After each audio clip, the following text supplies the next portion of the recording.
y al debate. 50 minutos, de momento van 23 cuerpos ya identificados, la cifra de muertos 36, pero podría crecer porque hay 7 personas aún desaparecidas. Señora gobernadora de Chocó, Nubia Carolina Córdoba. Gobernadora, buenos días. Muy buenos días, Néstor. Un saludo para usted, para todo el equipo y por supuesto que para todas las personas que nos escuchan en esta mañana. Buenos días, es una manera de saludarla, gobernadora Córdoba. ¿Qué información tiene usted sobre lo que está pasando después del derrumbe en esa vía entre Quibdó y Medellín, gobernadora? En la gobernación está a la cabeza del puesto de mando unificado. Desde el mismo momento de la tragedia nosotros, digamos que implementamos no solamente el puesto, sino también la convocatoria del Consejo Extraordinario de Gestión del Riesgo para poder declarar la calamidad y posteriormente comenzar a articular las acciones que durante ese día pudieron orientarnos a llegar ese mismo día al lugar de los hechos de manera helicoportada y luego integrar esa misma noche la sala de crisis nacional para generar toda la articulación de capacidades en torno sobre todo a organismos de socorro, fuerza pública y demás, digamos que pudiéramos rápidamente empezar con la recuperación tanto de heridos como de cuerpos en este caso. Y actualmente, en efecto, hasta ayer de manera formal había el puesto de mando unificado, sobre todo el del punto, reportado 33 fallecidos. Sin embargo, hasta antes de que terminaran las operaciones en torno a las 6 de la tarde, se encontraron 3 cuerpos más. 2 de ellos fueron reconocidos por sus familiares y uno de ellos aún no ha sido reconocido, para sumar 36. Sí. Y al día de hoy, ya justo sobre las 6 en punto de la mañana, se retomaron las operaciones con todas las, digamos, las medidas de seguridad que hemos tenido que tomar por la inestabilidad de la zona, por los anuncios de IDEAM, que hemos también tomado una determinación en torno al PMU de mantener monitoreo constante para poder determinar también la seguridad de las personas que contribuyen con el rescate. Sí, son las mismas cifras que tenemos aquí en Bogotá. Gobernadora, ¿estaban advertidos ustedes, las autoridades civiles, de la posibilidad de un derrumbe en ese punto exacto? No, hay un tema general y sí pudiera plantearse que hay antecedentes.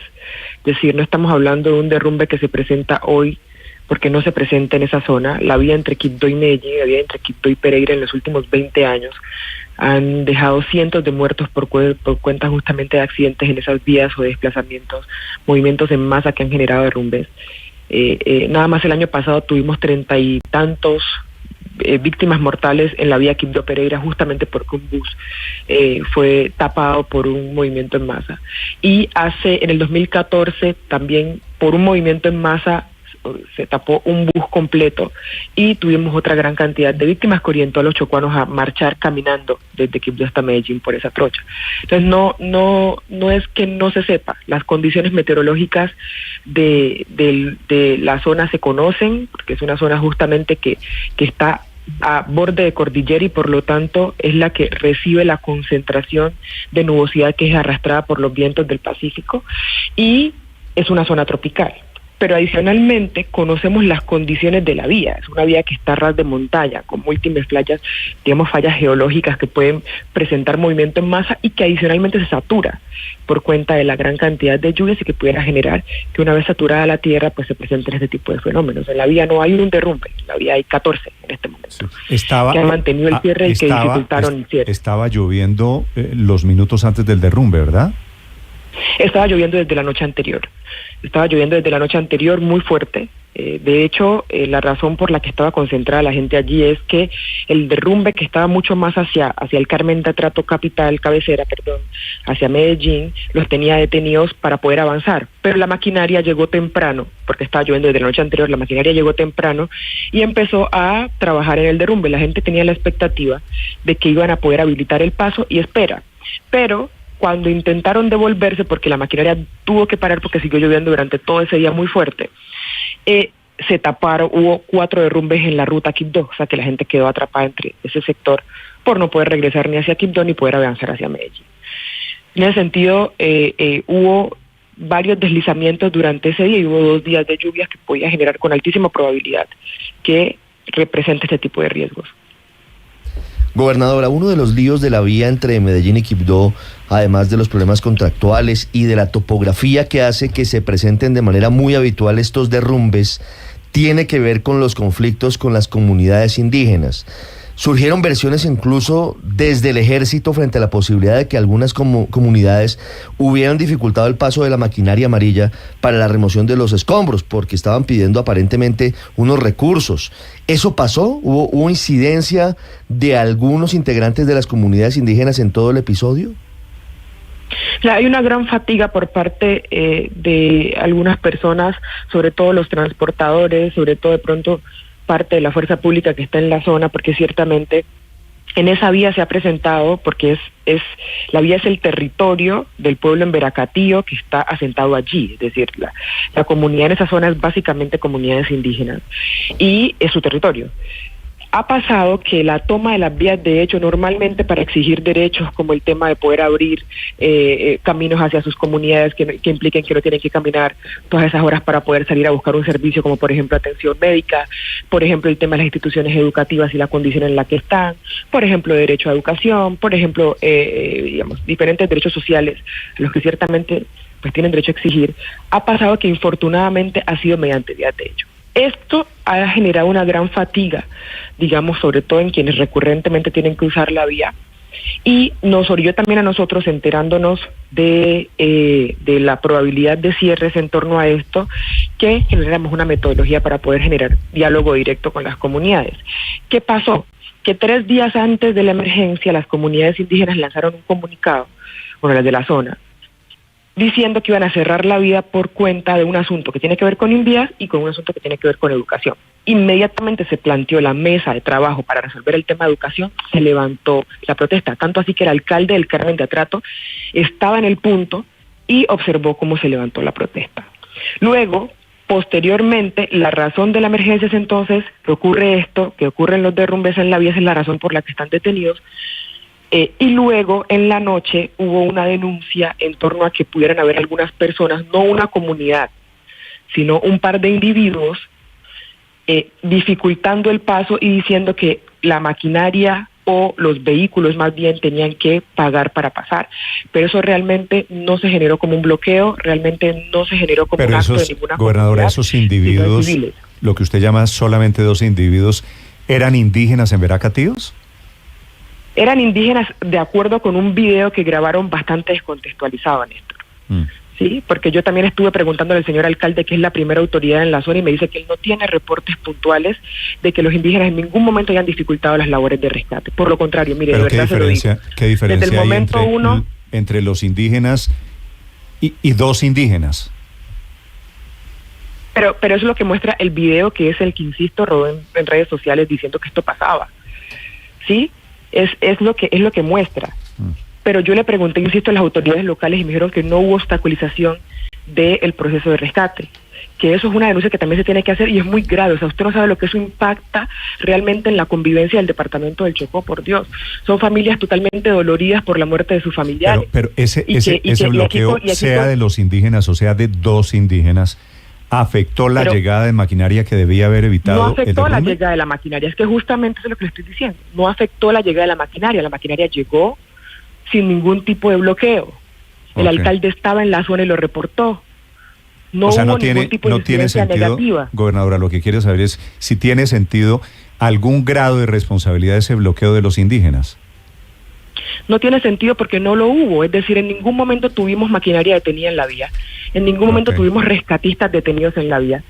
Todos llegaron al tiempo para poder atender la emergencia en la medida en que fueron dispuestos por cada una de sus instituciones. Y la Guardia Indígena ha sido la primera en comenzar las labores de búsqueda y han permanecido allí todo este tiempo.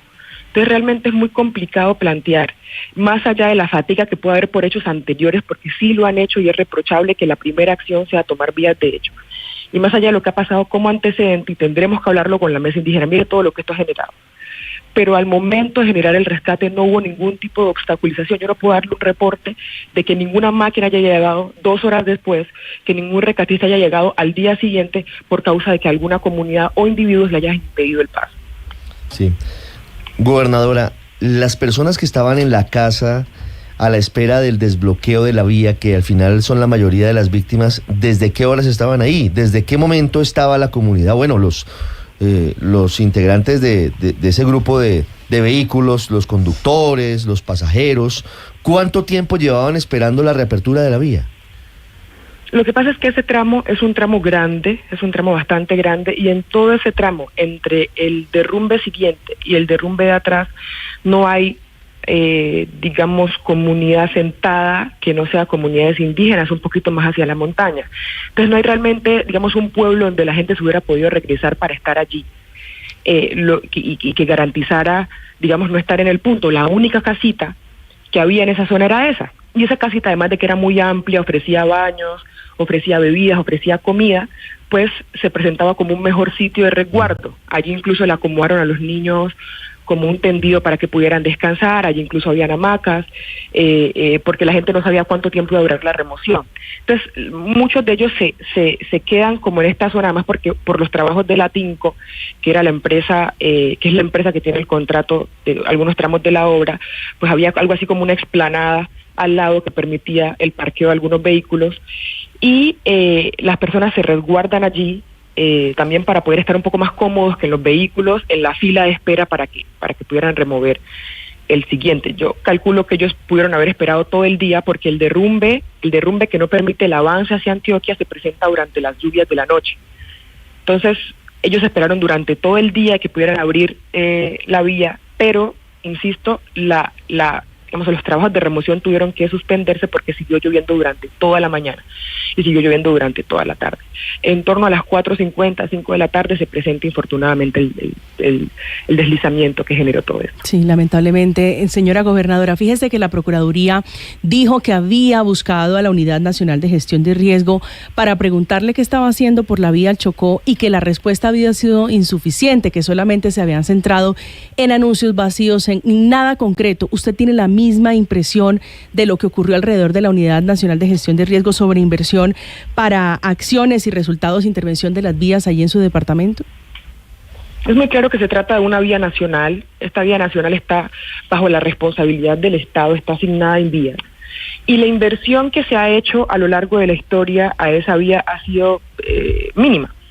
Pero adicionalmente, la inversión que se ha hecho en la vía no puede ser solamente pensando en concreto y en poner simplemente una pavimentación para que transiten los carros, sino que conociendo las condiciones topográficas de la zona y lo accidentado que es, pues implica también necesariamente una inversión en seguridad, en poder reforzar taludes, en poder impedir que ese tipo de cosas pasen mediante la inversión y la intervención, digamos, en ingeniería. Eso ha faltado en esa vía, eso lo ha denunciado el pueblo chocuano históricamente. Yo le insisto, en los acuerdos de paro cívico está la intervención de esa vía. En los acuerdos de paro cívico está como referencia y como antecedente los múltiples accidentes que se presentan en esa vía. Desde el 94 a hoy, yo pudiera darle un recuento año a año de cómo la vía se lleva víctimas mortales, por lo menos anualmente, entre 1 y 2 nos duele, igual que cuando son 40. Y hemos tenido por lo menos entre la vía a Pereira, Quibdó Pereira y Quibdó Medellín, 5 o 6 eventos como este, donde masivamente o se tapa un bus, o se lo lleva al abismo, o se lo lleva al atrato. Imagínense lo doloroso del evento del 2014, donde ni siquiera pudimos recuperar algunos cuerpos porque el atrato se lo llevó. Entonces, esto pasa constantemente, y ciertamente la temporada de lluvias del resto del país se enfrenta a una temporada de niños, se enfrenta a una sequía, mientras nosotros, por estar en el litoral pacífico, nos enfrentamos a lluvias, nos enfrentamos a movimientos en masa por cuenta de la saturación de la tierra. Y ciertamente no es difícil, por el comportamiento, digamos, en el histórico, que las autoridades sepan que esta vía se comporta así. Y yo sí creo que hay una, digamos, omisión de parte de la idea de gestión de las vías nacionales, o de la inversión puntual que se tendría que haber hecho en esta vía, por cuenta de conocer la condición y conocer que no solamente nos representa riesgo para la vida, sino que también representa el hecho de que en la medida en que a 2024 nosotros aún no tenemos ni siquiera la vía para conectarnos con el centro del país, pues por supuesto que eso condena al Chocó a un proceso de no desarrollo y de no poder progresar. Sí, gobernadora, el presidente Petro denunció en sus redes sociales que las aerolíneas estaban subiendo los precios de los tiquetes después de la tragedia. ¿Usted tiene información en ese sentido o ha ocurrido más bien por cuenta de situaciones coyunturales? ¿Usted ha podido hablar con la Aerocivil para que se mantenga algún tipo de apoyo a los chocuanos en esta coyuntura tan complicada? Mire, esa es la primera vez que hay algún tipo de atención en torno a las denuncias de los chocuanos que se están haciendo, que se han hecho desde el mismo momento de la emergencia y que se han hecho en meses anteriores en torno a la especulación de verdad abismal que están haciendo las aerolíneas por su monopolio en el departamento del Chocó y por la condición que conocen que los chocuanos estamos aislados. No solamente en el caso de Quibdó, en tratándose de la vía y de esta emergencia puntual, sino por ejemplo las subregiones nuestras que dependen enteramente de transporte aéreo, que es la subregión Costa Pacífica, Nuquí, Vallasolano, Pizarro y Jurado, que están sin ningún tipo de vía porque ni siquiera hemos construido la vía al mar. Somos el único departamento de este país sin vía al mar. Y que implica y representa un impacto gravísimo para ellos. Si usted para llegar de Nuquí a Quibdó, que son 15 minutos de trayecto, tiene que pagar 800.000 pesos, 900.000 pesos como estaba en estos días. ¿Quién cobra? O tiene que pagar ¿De qué para aerolínea llegar? estamos hablando, gobernador? Estamos hablando, en el Chocó tenemos dos aerolíneas que prestan, digamos, el servicio regular, porque hay otras pequeñas que lo hacen irregularmente, que son Satena y Click Air. Click Air, antes era EasyFly, hoy se llama Click porque es una filial de Avianca. Satena es la aerolínea del Estado colombiano. La opera la Fuerza Aérea. ¿Por qué tan caro un tiquete vía Satena, gobernadora? La información que me dieron primero al presentar la queja es que se trata de un tema de competencia y de oferta y demanda que se le permitió a las aerolíneas, sobre todo con posterioridad a pandemia.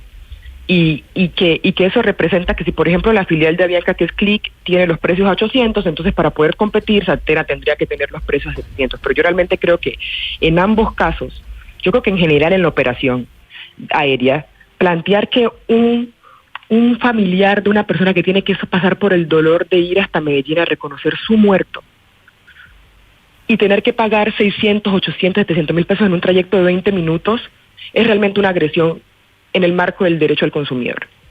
Y no está pasando hoy solamente por la tragedia, es decir, cuando quiera que se pasa esto y por alguna razón, no con tragedia o sin ella, se cierra la vía Medellín-Quibdó, se cierra la vía Quibdó-Pereira, pasa regularmente, sino que en general pasa. E insisto, desde que tuvimos la pandemia por COVID-19, ha sido incluso mucho más lesivo para los consumidores y es una denuncia que han hecho los chocuanos permanentemente y que solamente hasta ahora, digamos, tiene algún tipo de eco en las instituciones. Sí. Gobernadora, me dicen que Click no es de Avianca, Click es de lo que antes era EasyFly. Gobernadora, se fue, es la gobernadora Carolina Córdoba hablando desde Quibdó esta mañana. Bueno, quedan las imágenes de un lado de la frontera, Ricardo, la prosperidad de las vías de Antioquia, de otro lado de la frontera, sí, la pobreza paupérrima de las vías del departamento de acuerdo, pero fíjese que leyendo sobre la transversal Medellín-Quibdó para el editorial de esta mañana, la verdad es que ha sido una vía con problemas desde el origen, desde 1999. Algunos de los contratistas, Néstor, uno de los tramos, por ejemplo, tiene a dos de los consorcios que están también involucrados en centros poblados. Entonces, aquí hay una cantidad de elementos que se unen. Son todos los males. Todos los elementos. No sé si perdí a la gobernadora o está la gobernadora. Gobernadora Córdoba, ¿me escucha? Aquí estoy, es que está lloviendo de regreso y realmente las comunicaciones están bastante mal hoy. Fuera de todo, tampoco sirven las comunicaciones. Gobernadora, le decía que me estaban escribiendo que Click no es de Avianca, sino de EasyFly. Sí, a nosotros nos plantearon como una especie de filial o una especie de puente que permite que se puedan comprar más trayectos, algo así como pegando los dos. Ciertamente su personería jurídica es independiente, es Click, viene de una aerolínea anterior que se llama EasyFly, pero ella está vinculada operacionalmente a Avianca. Vale. Gobernadora, una pregunta final. Este derrumbe de este fin de semana fue muy cerca a la frontera entre Antioquia y Chocó, ¿verdad? A 17 kilómetros. ¿Por qué del lado de Antioquia, gobernadora, todo es prosperidad, estaba diciendo yo aquí, grandes carreteras, grandes autopistas, y del lado de Chocó seguimos en estas escenas terribles de vías que se derrumban, de carreteras que les dicen la trocha de la muerte, como el caso de esta? Sí, pareciera que la cordillera es una especie de peaje, ¿no? Es el peaje del progreso. pareciera que de la cordillera para acá fuera una condena hacia el subdesarrollo y hacia la ausencia de inversión pública. Yo creo que, honestamente se lo digo, la posición en la que está el Chocó, más allá de esto, que yo he visto que en este país cuando hay interés, la cordillera es mucho más grandes, hay túneles, hay viaductos, hay puentes, hay lo que sea que tenga que hacer. Y en este caso la inversión de la vía ha sido mínima. Si usted se fija, la inversión en esta vía no ha superado los 45.000 millones de pesos, mientras que en otros lugares del país tenemos vías 4G, vías con túneles, con viaductos, con todo tipo de innovación en la ingeniería. La pregunta no puede ser solamente el tema productivo, porque usted entenderá que una cosa lleva a la otra, eso es un tema causal. Por supuesto que si no hay vías, pues claramente hay procesos de desarrollo que no se van a poder generar. Y por supuesto que si no hay vías, hay inversiones que no cuentan con la confianza para que se puedan hacer, sobre todo desde el sector privado.